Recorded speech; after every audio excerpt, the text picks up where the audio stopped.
IDESF apresenta Radar das Fronteiras, um espaço para debates, entrevistas e análises. O ambiente fluvial brasileiro e os fluxos transnacionais de ilícitos será um dos temas que serão abordados no Simpósio de Defesa Nacional, evento que será realizado entre 21 e 24 de junho de 2022. A professora do Instituto de Relações Internacionais e Defesa da Universidade Federal do Rio de Janeiro, Daniele Dionísio da Silva, estuda amplamente esse tema e vai comentar os principais aspectos relacionados. Bom, Daniele, eu queria começar esse podcast perguntando o seguinte: como que começou essa pesquisa? Porque não há tantos materiais ainda a respeito da segurança no ambiente fluvial, certo? Qual foi a inquietação de vocês, né, como objeto de pesquisa? O trabalho de pesquisa que eu tenho realizado na UFRJ, ele envolve alunos de uma graduação, né, a única graduação em defesa no Brasil, que se chama Defesa e Gestão Estratégica Internacional. Tanto as disciplinas que eu ministro, como as pesquisas que eu tenho feito, elas trabalham nessa lógica de gestão de segurança. Então, a gente tem trabalhado com análises, né, teóricas e conceituais de elementos que misturam a dinâmica de defesa nacional, de segurança internacional e de segurança doméstica ou de segurança interna. Então, o curso, né, as aulas são na Ilha do Fundão, então a gente sempre olhava com muita atenção para a Baía de Guanabara, né, e todo mundo já ouviu falar da dinâmica criminosa no Rio de Janeiro, e a gente começou a perceber, basicamente, que as forças de segurança e até mesmo as forças armadas, né, localizadas ali no Rio, não olhavam para a Baía de Guanabara com a devida atenção que deveria, né? Mas, ao mesmo tempo, esses atores, tanto das forças de segurança quanto das forças armadas, na sua vida usual, já tinham observado atos criminosos por meio da Baía de Guanabara. Isso daí esse olhar, né, curioso, ele vai se juntar a uma pesquisa que eu já faço há bastante tempo, que é sobre os atores, os discursos e as práticas que compõem a temática de segurança marítima. A temática de segurança marítima, ela tem um olhar mais para ambientes oceânicos, mas ela também considera águas interiores, né? Então, por exemplo, a pesquisa da segurança marítima envolve a migração em embarcações inadequadas no Mediterrâneo, que é uma questão que começa, né, na perspectiva humanitária e na perspectiva securitária durante a década passada, né, a partir de 2010. E a gente começa a observar, nessa lógica da segurança marítima, que há uma dificuldade de definir o que é o conceito e do que precisa ser incluído dentro de segurança marítima. A gente começa a pesquisar os ilícitos criminosos na nossa costa, e isso também inclui, por exemplo, a Baía de Guanabara, a Baía de Santos, a região dos canais, né, em volta da Ilha de Marajó, perto de Belém. Todo esse mapeamento de ilícitos, ele não é feito com relatórios oficiais, porque a maior parte dos relatórios são sigilosos, então a gente não teve acesso. E aí a gente escolheu o único caminho possível, que era mapear notícias, né? Então a gente juntou muitas notícias de veículos nacionais que atuam, que coletam notícias no Brasil como um todo, e também notícias de atividades de forças de segurança e de forças armadas no ambiente fluvial brasileiro e no ambiente, né, de rios, no ambiente de lagoas, de áreas que têm conexão entre o oceano e uma água interior, como, por exemplo, é o caso da Baía de Guanabara. A gente também, além de juntar notícias desses grandes veículos, a gente coletava na parte de comunicação social da Marinha, da Polícia Federal, da Receita Federal, que é um ator que surge nesse cenário, né, na perspectiva de fazer aduana, mas que ao longo do tempo ganha o poder de polícia, né? Então, faz muitas ações contra essas atividades criminosas. Isso é muito pontual, por exemplo, na região do Porto de Santos. E essa dinâmica de olhar para cada região vai mostrando elementos muito diversos. Ao mesmo tempo, vai mostrando lacunas de competência legal para atores brasileiros. E, às vezes, até há um ator na qual o Estado atribui a responsabilidade de fazer a gestão da área, de fazer a segurança da área, mas aquele ator não tem competência e não tem habilidade técnica para atuar naquela área. Até mesmo não tem recursos, né? Que é o que a gente observa. Mais do que isso, esse ator, ele tem que entender que há uma dinâmica social ali naquele lugar, né? A gente tem uma lógica histórica brasileira que muitas dessas áreas, né, de hidrovias são fronteiras molhadas, a gente não reconhece esse termo, então a gente tende a achar que aquilo dali é uma fronteira terrestre, né, e não olha para a diversidade de questões que surgem nessa lógica quando há uma fronteira molhada. São rios que a distância entre uma margem e outra é imensa, né? Eu não encontrei outra região no mundo que tivesse uma comparação, por exemplo, com os rios da região da Amazônia, né? E, além disso, cada rio da região da Amazônia tem uma dinâmica hidrográfica, uma dinâmica meteorológica, né? Uma dinâmica de vida social e uma estrutura de atividades criminosas diferente. Então, a pesquisa começa assim pelo Atlas, né? A gente coletou as notícias, dividiu as notícias, né, por algumas questões, como, por exemplo, qual o tipo de crime, qual o tipo de apreensão, quem são os atores do Estado que estão participando, qual é a região geográfica dali, se há um transbordamento do ambiente do crime no ambiente terrestre para o ambiente fluvial, ou se é somente no ambiente fluvial, né? E aí a gente depois jogou esses dados no Google Maps e fez um mapa, né? Com a dinâmica do Google Maps, que eu posso olhar numa visão micro, posso olhar numa visão macro, né? E os dados foram muito interessantes. Alguns dos alunos, né, têm a oportunidade de pesquisar as áreas onde vivem, né? Então, a gente tem alunos que vêm de Belém, tem alunos que vêm de cidades próximas ao Rio Paraguai, né? A gente tem alunos que vivenciaram a dimensão da dinâmica de Foz do Iguaçu, então quiseram pesquisar o Lago de Itaipu. Então, é muito importante a gente ver essa amplitude social também, né? Eles conhecem muito melhor muito mais aquela realidade do que eu, né? Então, é mais ou menos essa a apresentação inicial. A pesquisa também, ela vem um pouco por causa da minha participação em um laboratório, além da UFRJ, na Escola de Guerra Naval. Então, a minha vivência, as minhas conversas de bastidores com oficiais da Marinha também me levou a ter vários questionamentos, né? E também de viver realidades que eram histórias contadas por aqueles militares que relatavam o seu dia a dia de vida e que, às vezes, nem tinham noção do quão rico era aquilo para uma pesquisa de segurança e defesa.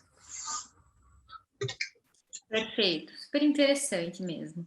E quais são os rios ou bacias hidrográficas que são pesquisados hoje no âmbito do projeto de pesquisa de vocês?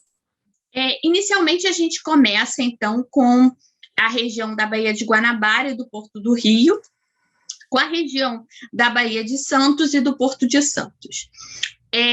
Depois, os alunos querem migrar para a região sul-fluminense, né? Então, a gente começa a pesquisar a região ali da Baía de Ilha Grande, né? Angra dos Reis, Paraty. que é uma região na qual os ilícitos fluviais ganharam intensidade. Então, a gente pode dizer que é como se a gente estivesse revivendo a época dos piratas, né, na exploração do ouro, né, que vinha de Minas Gerais e que saía ali naquela região. Historicamente, hoje, a gente tem novos piratas, mas que muitos desses piratas são atores do crime organizado, né? Então, estão usando amplamente a perspectiva da Bahia, da dinâmica com o Oceano Atlântico, né? E da dinâmica portuária. Isso também é importante a gente dizer que, às vezes, a dinâmica de atuação do crime organizado ela não está só vinculada com as cadeias lícitas. Então, assim, não é só botar droga dentro de um container num navio que vai sair do Brasil e vai para a Europa. Às vezes é uma pequena canoa, às vezes é um barco de pesca, né? Então há essa mistura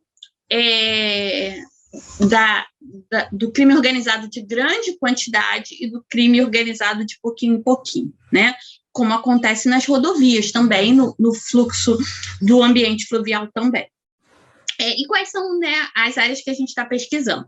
Aí a gente começou a observar alguns casos mais pontuais de veleiros, né? Então, quando a gente começou a olhar para os veleiros, que eram embarcações de recreio, a gente começou a olhar para o Nordeste. Então, tinha algumas apreensões, né, de veleiros que saíam do Nordeste e que iam para a Europa.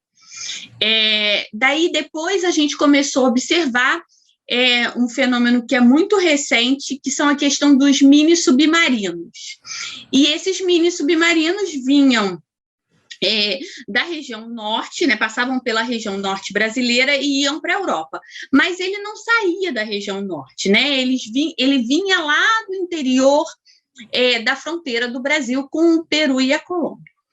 E quando a gente vai mudando o olhar ao longo da geografia, os crimes também vão mudando, né? O tipo de crime. Então, quando a gente está falando lá dos rios, dos grandes rios da Amazônia, o tráfico de drogas é o ilícito muito presente, historicamente falando, pela plantação de drogas ampla, né, em determinadas regiões do Peru, da Bolívia, da Colômbia, né? Isso desde o final da década de 70. Então, há uma cadeia que foi se desenvolvendo ao longo do tempo de usar o ambiente fluvial brasileiro para caminho entre a América do Sul, né, algumas regiões da América do Sul produtora de drogas, e a Europa. O Brasil ele não é só caminho, né? Hoje ele é mercado consumidor das drogas também, então as grandes cidades no norte também são pontualmente mercados consumidores, a gente não está falando só de Rio e São Paulo, e também para refino, né? Várias regiões ribeirinhas são pontuadas como regiões de refino. Mas é importante a gente dizer também que a gente olhou para outras regiões. Então, por exemplo, o Lago de Itaipu foi uma região que chamou muita atenção dos alunos, principalmente pelo contrabando. E são muito comuns as apreensões de contrabando de cigarro, né? O Lago de Itaipu ele tem uma dinâmica de segurança diferente, né, porque ele tem uma prerrogativa de segurança privada, porque é uma usina hidrelétrica com uma infraestrutura crítica, né? Então, há uma atuação das forças de segurança do Estado, né, menos a Marinha, mais a Polícia Federal, por ser um lago, e também a possibilidade de segurança privada. O que começa a ser aventado, né? Começa a ser considerado hoje, por exemplo, dado o aumento do roubo armado na região de Breves, no Pará, né? Aqui a região de Manaus até Belém tem sido muito intensificado esse roubo armado, porque, de forma incorreta, a gente chama de pirataria, porque pirataria é uma atividade criminosa que acontece nas águas que não são de ninguém, né? Então, é no alto mar. Quando a gente está falando numa área como o mar territorial brasileiro, próximo à linha da costa, ou nas nossas águas interiores, a gente está falando de roubo armado. E isso prejudica muito o comércio e está levando as empresas, né, de transporte de cargas que vão para a região norte do Brasil de querer contratar segurança privada para esses navios. Então, assim, a gente observa também notícias desse tipo de questão. Então, basicamente é isso, e assim, o mapa também é dinâmico. Hoje a gente está mapeando o Rio Amazonas de formas segmentadas, né? Então, a gente está pegando o alto do Rio Negro, a gente está pegando Solimões, a gente está pegando o Rio Javari, que era um rio que até bem pouco tempo ninguém falava, né? E a gente começou a observar que é um rio que já está na divisa com o Peru, mas está muito próximo da divisa com a Colômbia. A gente também queria muito olhar para o Rio São Francisco, né, mas a gente também não tem tantos alunos assim para poder fazer essa pesquisa, até mesmo porque, como você falou no início, né, não tem muita produção acadêmica, eu diria que quase não tem produção acadêmica brasileira sobre o ambiente fluvial brasileiro e os ilícitos, né? Quando a gente fala sobre o ambiente fluvial brasileiro, em geral, é para delimitação de fronteira, então é uma visão mais de ocupação, né? É uma visão que não considera muito a dinâmica social, a relação do crime organizado com o âmbito local, isso é importante de se dizer, né? O crime organizado, ele é transnacional, mas ele tem uma base local, então isso estabelece inúmeras dinâmicas, né, que passam despercebidas pelas forças de segurança e pelas próprias forças armadas. Uhum. Você comentou no Lago de Itaipu, né, sobre o contrabando de mercadorias e também contrabando de cigarros. Quais são os fluxos de ilícitos mais comuns de encontrar nos ambientes fluviais de cada região? Assim, das regiões que vocês mapearam? O que a gente observa é muita ênfase num conceito recente que foi produzido pelos professores que trabalham ao longo do mundo, né, no mapeamento do crime organizado, que é a convergência criminosa. Então, como eu falei, né, na região dos rios, que vem lá próximo da fronteira com a Colômbia e o Peru, é característico o tráfico de drogas, né? Mas naquela região a gente também observa apreensões de peixes ornamentais, uma coisa que a gente não ouve falar na região sul e sudeste, né? A extração da madeira, há que se dizer que, por exemplo, o Rio Madeira, né, é um rio que se chama Rio Madeira, porque se cortava historicamente, no século XIX, a madeira e se jogava as toras no rio para que a própria corrente, né, o fluxo do rio, levasse o rio para uma região mais fácil, na qual a madeira pudesse ser carregada de outra forma, né? Então, a exploração ilegal ou indevida de madeira é histórica também na região norte, mas a gente também observa pontualmente algumas questões de madeira na região centro-oeste.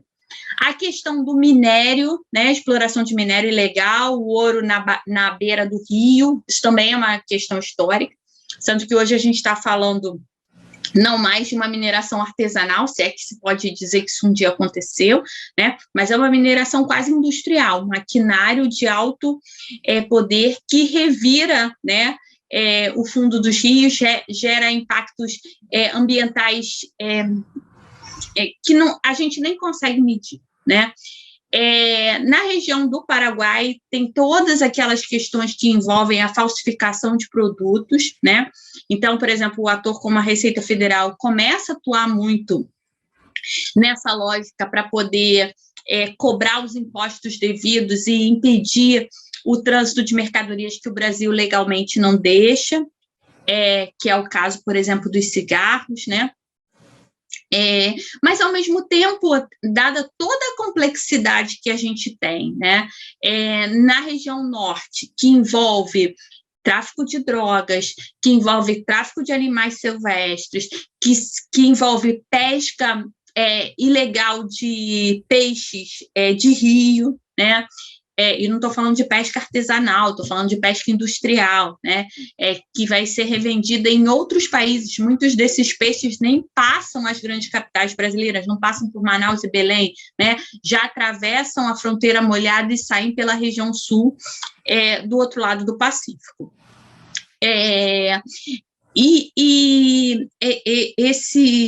Esse ambiente, né, de atividades criminosas há observado, né, a gente tem observado nos últimos anos, que tem um vínculo com o crime organizado.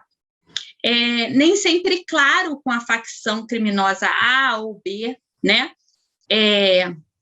mas está estabelecido ali, às vezes por causa do ator local, né, do crime organizado, que uma hora ele está vendendo madeira ilegal, outra hora ele está vendendo peixe ornamental.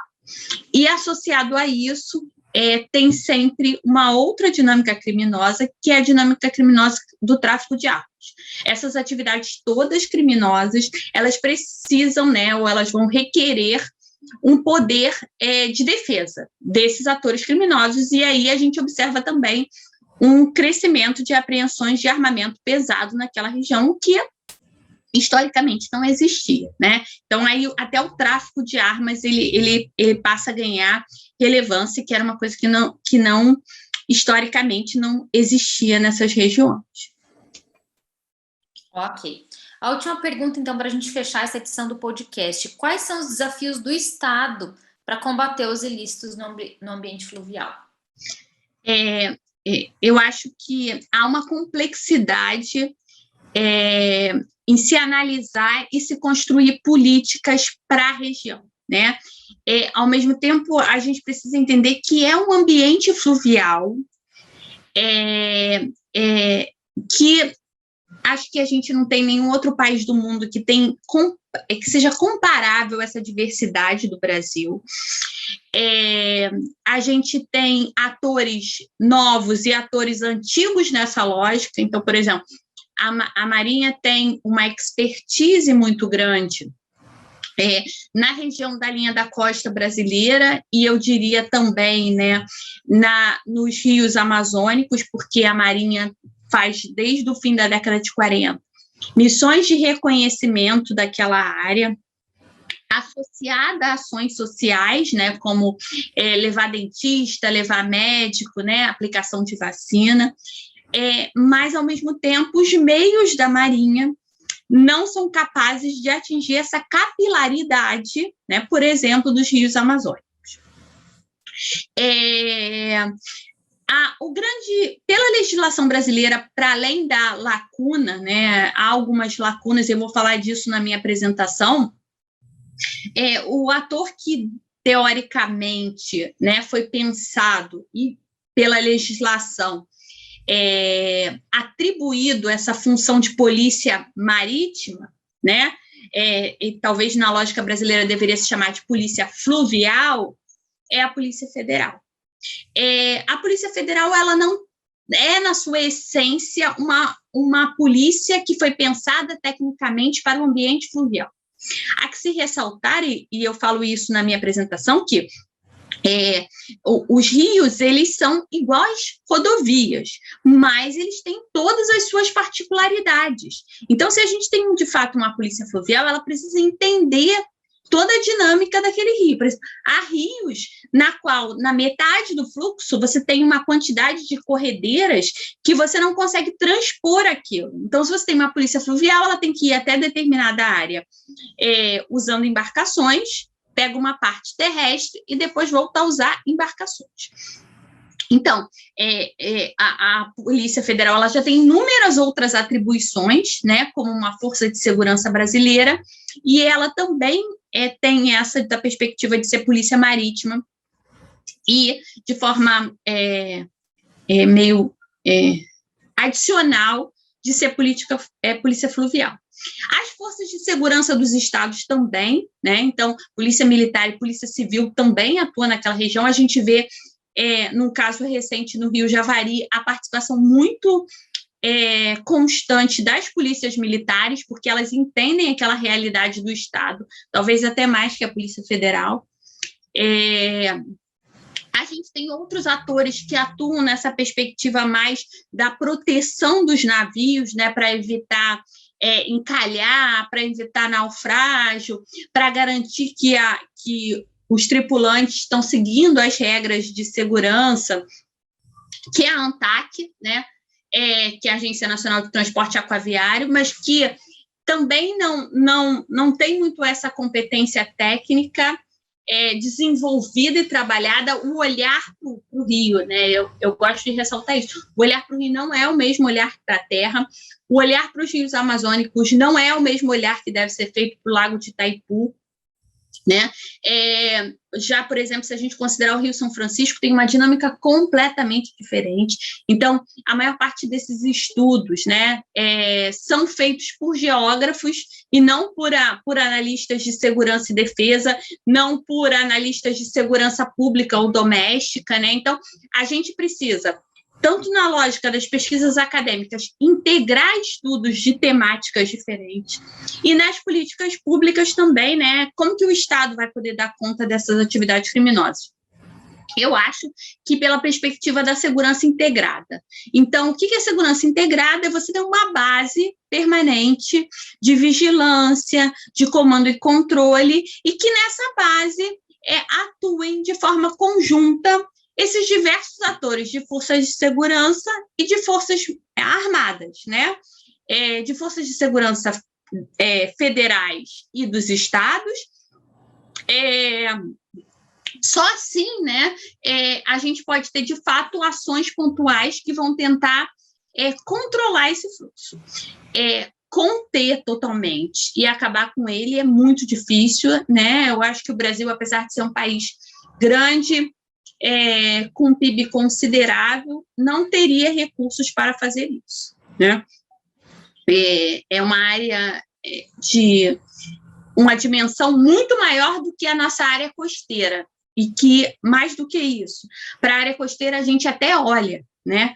A gente participa de vários órgãos internacionais, como a Organização Marítima Internacional, que está olhando para produzir legislações em relação ao ambiente marítimo, mas a gente não consegue usar essa mesma lente do ambiente oceânico para o ambiente fluvial brasileiro, né? Eu recentemente participei de reuniões para a construção da política marítima brasileira, por várias vezes, durante as reuniões preparatórias, eu ouvi assim, mas e os rios? A gente também vai colocar os rios, né? E ponto. Né? Como se fosse assim, isso aqui também vai junto com aquilo, mas aquilo é muito mais importante, ou eu vou usar a lente e os problemas daquilo para poder expandir para o ambiente fluvial. Não, né? Como eu comecei falando, falar da migração no Mediterrâneo não é a mesma coisa, migração ilegal, embarcações não apropriadas. No Mediterrâneo não é a mesma coisa que eu falar de migração ilegal do México para os Estados Unidos pelo Golfo, né? Então, há que se considerar que são regiões com características diferentes e que precisam ser olhadas de forma diferente. Perfeito, Daniele. Obrigada pelas informações, pela entrevista. E para o público que gostou do tema, ficou curioso e quer saber mais informações, a apresentação da Daniele será no dia 23/6, né, às 8 horas da manhã. O seminário vai ter transmissão ao vivo e quem quiser acompanhar está convidado. Daniele, obrigada pela participação novamente, obrigada pelas informações e pelas pesquisas super relevantes para a defesa aí do nosso país e para a nossa segurança. Obrigada. Muito obrigada, e seguimos aqui tentando compreender essas dinâmicas tão complexas do Brasil. A SFIA apresentou Radar das Fronteiras. Veja mais conteúdos nas nossas mídias sociais. Estamos no YouTube, Instagram, LinkedIn e Facebook. Nos vemos lá!